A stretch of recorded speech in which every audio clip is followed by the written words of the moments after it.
Perkenalkan, nama saya Reza Manda Idris, NPM saya itu 226080367. Saya dari kelas 37E. Di sini saya akan menjelaskan tentang rhinosinusitis.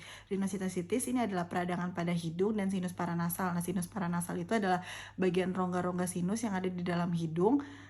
Itu ditandai dengan 2 atau lebih gejala. Itu salah satunya itu ada hidung tersumbat, itu seperti meler, terus atau rhinore, lalu ada postnasal drip atau seperti kayak ada lendir di belakang tenggorokan seperti itu, lalu juga ada disertai dengan sakit nyeri pada wajah pada keempat titik sinus, yaitu sinus maxilla, sinus ethmoidalis, sinus sphenoidalis, dan sinus frontalis.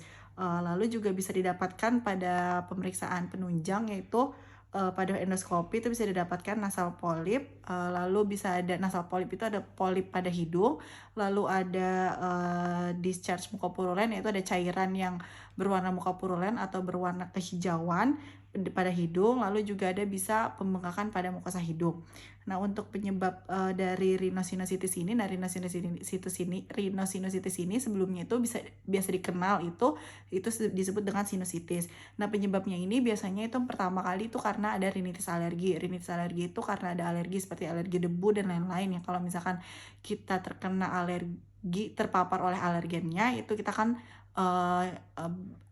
pilek-pilek terus.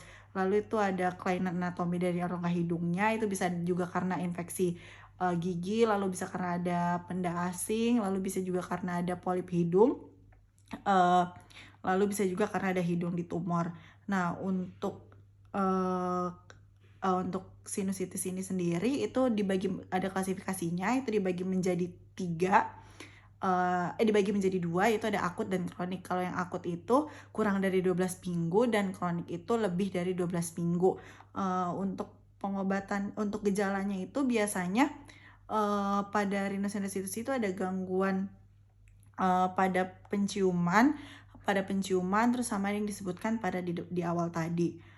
Untuk tata laksananya itu biasanya kita dilakukan cuci hidung, itu seperti yang biasa dilakukan pada waktu zaman COVID waktu kemarin, yaitu dicuci hidung menggunakan cairan infus NaCl, diletakkan di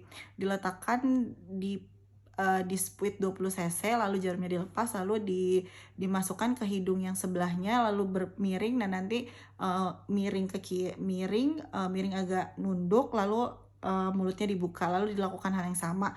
Lalu itu diberikan juga antihistamin karena penyebab dari rhinosinusitis ini itu bisa karena alergi, terutama itu karena alergi, lalu diberikan nasal dekongestan itu atau obat flu, lalu bisa diberikan antibiotik kalau memang penyebabnya itu karena bakteri.